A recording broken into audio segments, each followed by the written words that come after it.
যথাযোগ্য মর্যাদায় মহান স্বাধীনতা দিবস উদযাপিত, শ্রদ্ধা জানাতে জাতীয় স্মৃতিসৌধে জনতার ঢল। 18 বছর পর স্বাধীনতা দিবসে রাষ্ট্রীয় কুচকাওয়াজ, উপস্থিত ছিলেন রাষ্ট্রপতি, প্রধানমন্ত্রী। দৌলদিয়ার বাসডুবিতে মৃতের সংখ্যা বেড়ে 26, স্বজনদের আহাজারিতে ভারী পদ্মার পার। হরমুজে 6 দেশের জাহাজ চলাচলে বাধা দেবে না ইরান, তালিকায় আছে বাংলাদেশও।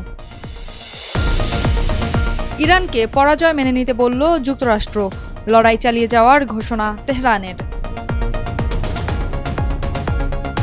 স্বাগত জানাচ্ছি দ্য বিজনেস স্ট্যান্ডার্ডের নিয়মিত আয়োজন টিভিএস রাত 8টার সংবাদে। সঙ্গে আছি আমি রুবাইয়া আয়েশা। দেখছিলেন সংবাদ শিরোনাম, এবারে বিস্তারিত।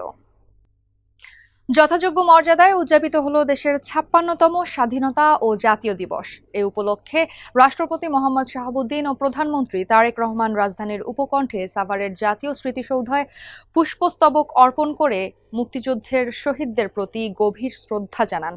1971 সালের 25 মার্চ রাতে নিরস্ত্র মানুষের ওপর নৃশংস হামলা করে পাকিস্তানি হানাদার বাহিনী। এরপর 26 মার্চের প্রথম প্রহরে আনুষ্ঠানিকভাবে শুরু হয় স্বাধীনতার সশস্ত্র সংগ্রাম। সেই থেকে দিনটি স্বাধীনতা ও জাতীয় দিবস হিসেবে পালিত হচ্ছে। এদিকে স্বাধীনতা দিবস উদযাপন ও মুক্তিযুদ্ধে শহীদদের প্রতি শ্রদ্ধা জানাতে সাভারের জাতীয় স্মৃতিসৌধে জনতার ঢল নামে আজ সকাল থেকেই লাল সবুজের পতাকা হাতে শিশু থেকে বৃদ্ধ সব বয়সীদের পদচারণায় মুখরিত হয়ে ওঠে জাতীয় স্মৃতিসৌধ এলাকা। 18 বছর পর আবারও জাতীয় প্যারেড স্কয়ারে স্বাধীনতা দিবসের রাষ্ট্রীয় কুচকাওয়াজ অনুষ্ঠিত হয়েছে। মহান স্বাধীনতা ও জাতীয় দিবস উপলক্ষে পুরাতন বিমানবন্দরে আয়োজিত এ অনুষ্ঠানে অংশ নেন রাষ্ট্রপতি মোহাম্মদ শাহাবুদ্দিন এবং প্রধানমন্ত্রী তারেক রহমান। 2008 সালের পর এই প্রথম স্বাধীনতা দিবসের রাষ্ট্রীয় আনুষ্ঠানিকতায় কুচকাওয়াজ অন্তর্ভুক্ত করা হলো। এর আগে বিজয় দিবসে নিয়মিত প্যারেড অনুষ্ঠিত হলেও স্বাধীনতা দিবসে তা বন্ধ ছিল। এমনকি ছাত্র জনতার গণ আন্দোলন পরবর্তী অন্তর্বর্তী সরকারের সময়েও এ আয়োজন করা হয়নি।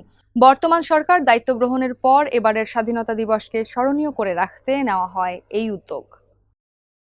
রাজবাড়ীর দৌলদিয়া ফেরিঘাটে নিয়ন্ত্রণ হারিয়ে বাস পদ্মা নদীতে পড়ে যাওয়ার ঘটনায় মৃতের সংখ্যা বেড়ে 26 জনে দাঁড়িয়েছে। নিহতদের মধ্যে 11 জন নারী, 8 জন শিশু ও 7 জন পুরুষ রয়েছে বলে জানিয়েছে পুলিশ। কুষ্টিয়ার কুমারখালী থেকে ছেড়ে আসা সৌহার্দ্য পরিবহনের বাসটি দৌলদিয়া ঘাটে ফেরিতে ওঠার অপেক্ষায় ছিল। 25 মার্চ বিকাল 5:15টার দিকে পন্টুনি থেকে নদীতে পড়ে তলিয়ে যায় বাসটি। রাতেই একে একে উদ্ধার করা হয় 23 জনের মরদেহ। পরে আজ উদ্ধার করা হয় আরও 3 জনের মরদেহ। এ ঘটনায় পুরো এলাকায় নেমে গেছে শোকের ছায়া। স্বজনদের আহাজারিতে ভারী হয়ে উঠেছে পদ্মার পাড়। হরমুজ প্রণালী দিয়ে জাহাজ চলাচল ইস্যুতে বাংলাদেশ সহ কয়েকটি দেশের জন্য নিরাপদ পথ উন্মুক্ত রাখার কথা জানিয়েছে ইরান। দেশটি বলছে, কৌশলগতভাবে অত্যন্ত গুরুত্বপূর্ণ হরমুজ প্রণালী বাংলাদেশ সহ 6টি দেশের জন্য খোলা থাকবে। পারস্য উপসাগরের সরুমুখ হিসেবে পরিচিত এই জলপথ দিয়ে বিশ্বের মোট তেলের প্রায় 1/5 পরিবহন হয়। গত মাসে যুক্তরাষ্ট্র ও ইসরায়েল ইরানের বিরুদ্ধে যুদ্ধ শুরু করার পর থেকে এই পথ কার্যত ইরানের নিয়ন্ত্রণে। ইরানের পররাষ্ট্রমন্ত্রী আব্বাস আরাগচির বরাতে এনডিটিভির প্রতিবেদনে বলা হয়, কিছু দেশের জাহাজের মালিক বা সংশ্লিষ্ট কর্তৃপক্ষ ইরানের সঙ্গে যোগাযোগ করে নিরাপদে চলাচলের নিশ্চয়তা চেয়েছে। এই ক্ষেত্রে বিশেষভাবে কিছু দেশকে বিবেচনা করছে তেহরান।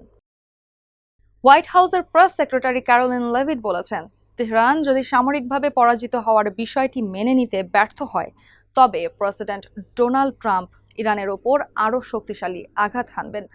সাংবাদিকদের সঙ্গে এক ব্রিফিংয়ে লেভিট বলেন, প্রেসিডেন্ট ট্রাম্প ফাঁকা হুমকি দেন না। ইরানের উচিত হবে না পুনরায় কোনো ভুল করা। জবাবে পরাজয় মেনে নেওয়ার বিষয়টি উড়িয়ে দিয়ে লড়াই চালিয়ে যাওয়ার ঘোষণা দিয়েছে ইরান। দেশটির পররাষ্ট্রমন্ত্রী আব্বাস আরাগচি বলেন, ভবিষ্যৎ সংঘাত মোকাবিলায় কেবল নিজেদের শর্তেই এই যুদ্ধের সমাপ্তি চায় ইরান। ইসলামী প্রজাতন্ত্র ইরান এই মুহূর্তে কোনো আলোচনায় বসার প্রয়োজন অনুভব করছে না বলেও মন্তব্য করেন আরাগচি। তার মতে, এখন আলোচনার টেবিলে বসার অর্থ হলো পরাজয় স্বীকার করে নেওয়া। দর্শক, এই ছিল টিভিএস রাত 8টার সংবাদে। এতক্ষণ সাথে থাকার জন্য ধন্যবাদ সবাইকে।